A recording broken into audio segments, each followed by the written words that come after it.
Hello there, it's Deynon, back again with Conan Exiles, episode number 5 this time. We started off the day with noticing that our stables have been finally populated with the horse that we have been trying to tame since episode 3. And while we are going to be working on getting the horse operational in the background, I have to divert from the topic of this episode for a short while. I have to say thank you to all of you guys that are pushing this channel forward. Every single view, every single comment and like, they all count and matter for me. There were quite a few hints and ideas that you have guys given me, and while I'm working on implementing them into our series, I would like to thank two people in particular. Moonraven83 for useful tips that will result in us being able to be more efficient and explore areas I haven't even had a clue about. And Dragon's Rage 1324 Rage for their enthusiasm. Every single time the new video drops, they put a smile on my face by immediate comment, which is always positive. Thank you guys, you are the pillars of our little community, and I wanted you to know that I appreciate your time.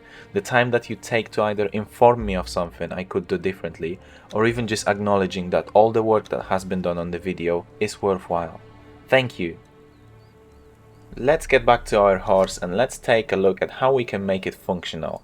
We started off by checking all of the features we can use with our newly acquired follower by having a look at the following distance settings, then checking out the inventory and giving our pony an appropriate name. Then, even though I knew I cannot ride the horse without a saddle, I have still tried my luck. Considering there were so many changes since I have played last time, I thought it is worth checking if the horse riding has changed in any way.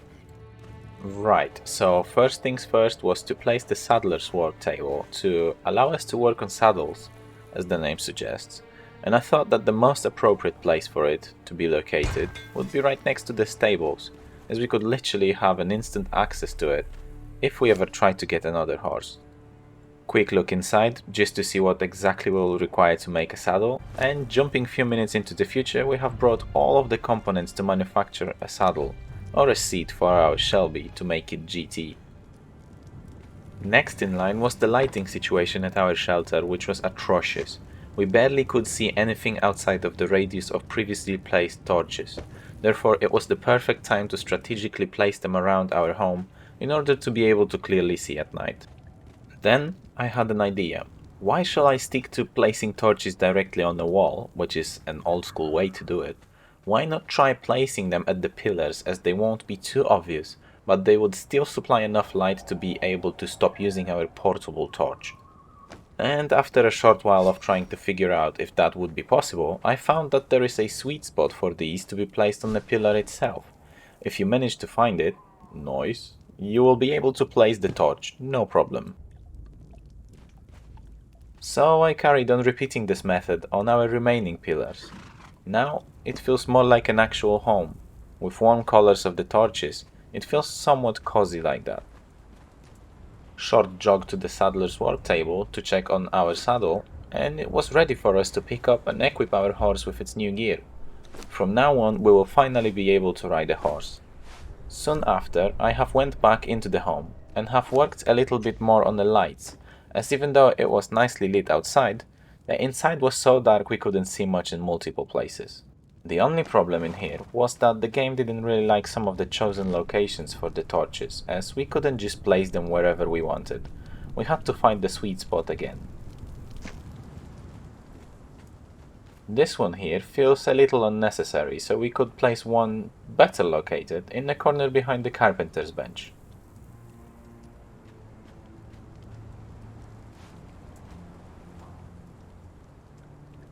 Just like that. Oh wait, maybe not exactly like that. Let's redo it. Yes, now we are talking. Right, that would be all for now when it comes down to the lighting situation. Here is a quick look at how useful horse or any other companion can be, as they are not limited just like we, the player, are when it comes down to carrying stuff. They don't have a limit on how heavy the items can be that they could carry. They are only limited by the number of equipment slots, which is 10, or 9 if you have their food on them at all times. But it technically would still allow them to carry 9 to 10,000 pieces of iron, which is not really possible for us. There you go. You can just carry on offloading your stuff onto their inventory, and as many times as you become over encumbered, not many times you can just turn for help to your trusty steed. Once we helped our horse to empty its inventory, we have built the Tinker's Bench, which, as you can see right now, is a great place to make modifications that you could apply to your tools, weapons, and your armor as well. We will be crafting quite a few of these to both check how much of the difference they make, as well as to just try out how they work in general. The weapon repair kit must be among the most useless things in the game, at least in my opinion, but that's another story. Now that we have a simple tool upgrade kit, we can apply it to one of our gathering appliances and get them out into the field to check how big the change is when it comes down to gathering rates. Worth mentioning is that they greatly decrease the tool's durability, so keep an eye on that. And while we are here, we may as well work on the armor upgrades. First was the helmet itself, and the change in defense rating was quite small, but it could make a difference in 2 fights using our light armor. The biggest change that I have noticed was for the armor itself, as it has given 4 additional points of armor to it, which is more than the boots. For example, they have 3 armor points by default. So we have upgraded our entire apparel, but there is a trade-off, which is exactly the same as in the case with tools. The durability has been greatly reduced, and the same goes for weapons as well.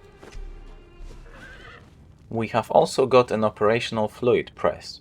We can use it, for example, to make oil by placing some seeds inside and letting the machinery operate. You can also put other items that could be pressed into oil. It doesn't have to be seeds. Then we have added a Firebowl Cauldron, which is going to be an essential crafting station to make steel fire, that is used to combine it with iron in the furnace to create steel. Now you can see that the brimstone we have obtained previously is going to play the major role in creating steel fire. Next you have to go and get the tar from the tannery, which is a byproduct of turning hide into leather. Add them all together into the cauldron, choose a recipe, and let it do its thing. This has to be one of my most favorite crafting stations in the game. It is the Dyer's bench, and as the name suggests, you can use it to create dyes that in turn can be used mainly to paint your armor collection or craft colorful war paints. You can easily tell why this is one of my favorites. The amount of different colors that you can choose from is beyond good. You can not only get main colors like blue or red, but there are multiple shades of them for you to enjoy. Next is the Alchemist's bench, and this is a very important one.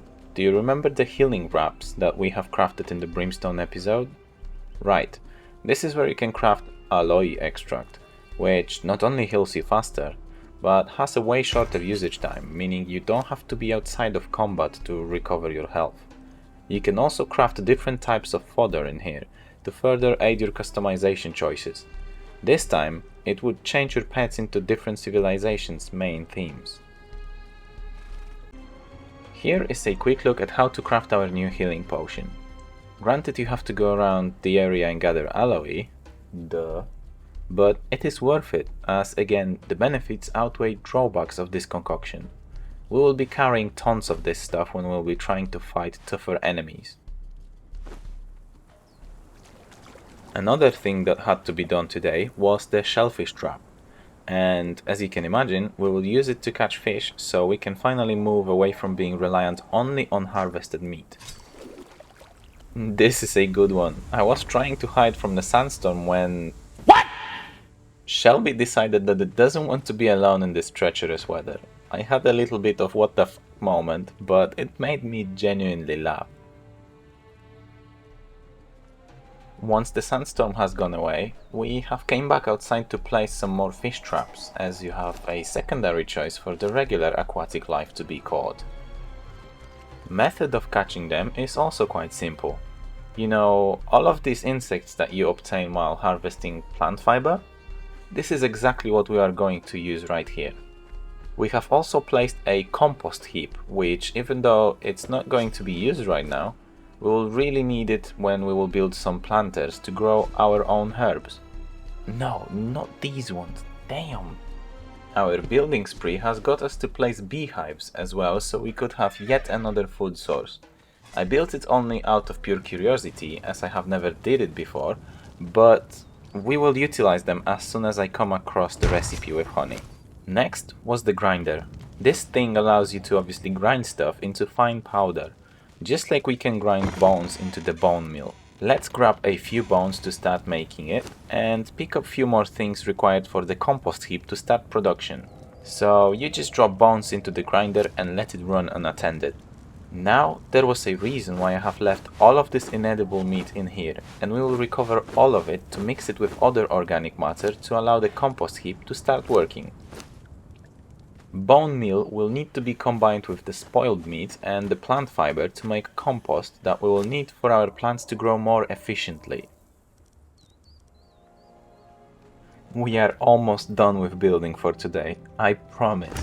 But while we are still working on furnishing our house, we definitely needed the dryer, which is used to make dried meat. But even though it is not providing as many nutrients, read, it is not as filling as much as the regular meat, it has a longer spoilage time, meaning that it could be a great candidate for the food to carry on longer journeys. All we need to get it to work is some tree bark and of course some meat. Chuck it all in there and start the drying process. Come back shortly for your beef jerky. Quick change of the front yard so we can closely match it to the ease of use theme around our shelter, meaning we had to slightly alter what we have built previously.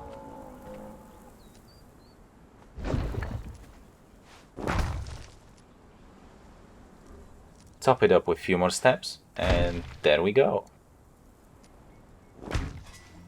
Now for the last building we have placed, the small animal pen, which works the same way as stables, but allows you to tame animals other than the horses. This one is a smaller version, so we can only tame a single creature at once. We have went back to our home to pick up one of our spotted hyena whelps that we caught in the past. Then we have navigated back to the taming pen to start the assimilation process.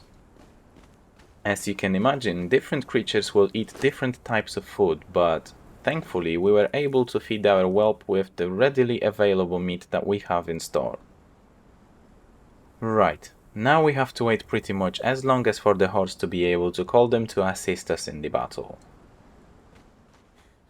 For those wanting some action in this episode, I've got something for you as well. I have been trying to get to the iron source to replenish our stock when I have been attacked by this odd looking rocknose. I have been trying to find its name, but I failed, so if you know how it's called, please share it with us down below in the comments section.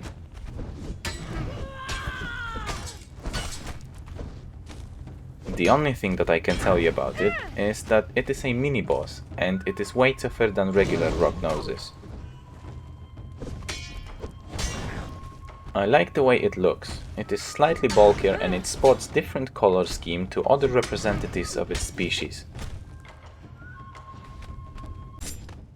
Also, I have failed miserably to check if I have everything required for our gathering session, and I forgot to make sure that our pickaxe is in shape to mine. But, you haven't seen that.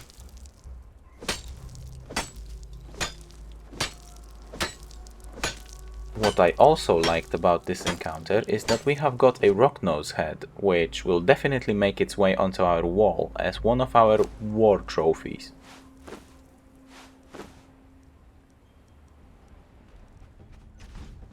Now that we are rocking with the iron weaponry, we can be more aggressive against foes in this area. So long story short, we could just run into two rocknoses without being so cautious. I will skip this one as there is something I want to show you coming up very soon.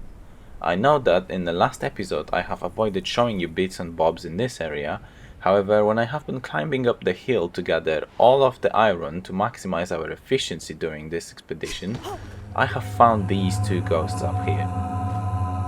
They seemed to be talking about something and one of them was pointing to something in the distance. I wasn't entirely sure of what I should be looking at, but I have a feeling that we might see it accidentally at some point. Or maybe we have already seen it. Who knows?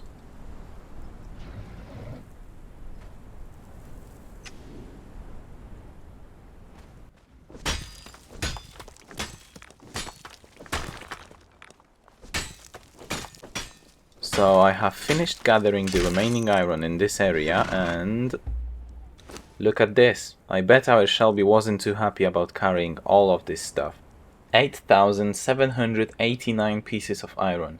That is on another level compared to our first haul of barely about 1,000 pieces. This should last for a while.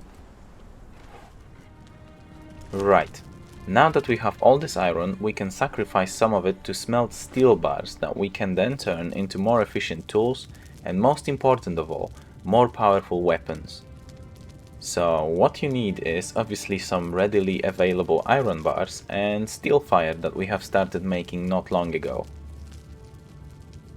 Put them both together inside of your furnace, make sure that you have some fuel, and there we go, you have got a steel production in progress. It takes a substantial amount of time to smelt a single bar with our inferior furnace, so you can bet we will be building a more efficient furnace really soon to accommodate for increased usage of steel that will now become our primary resource for a long while. Once we had enough, read about 60 steel bars, we could finally turn them into something useful.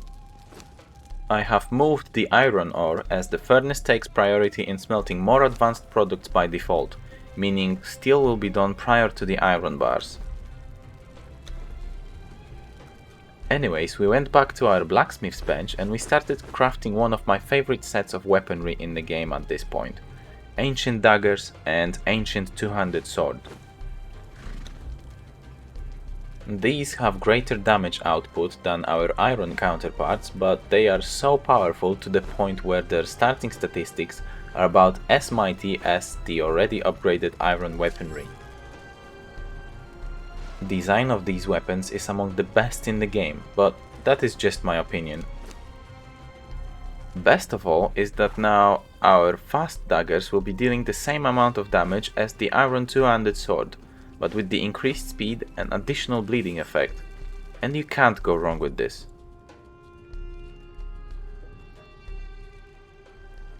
You have seen it a few times by now, but I can tell you for sure that the only reason I am showing it again is that I haven't expected the croc to be defeated that quickly. These daggers are something special. And now, best of all, you know, I have mentioned that there is something else coming in later on, as in another battle I wanted to show you. Yes, that is the one. With the use of ancient two-handed sword, there were no fucks given. I went head on to fight 4 Rocknoses at the same time, something that we weren't able to do not so long ago with stone weapons.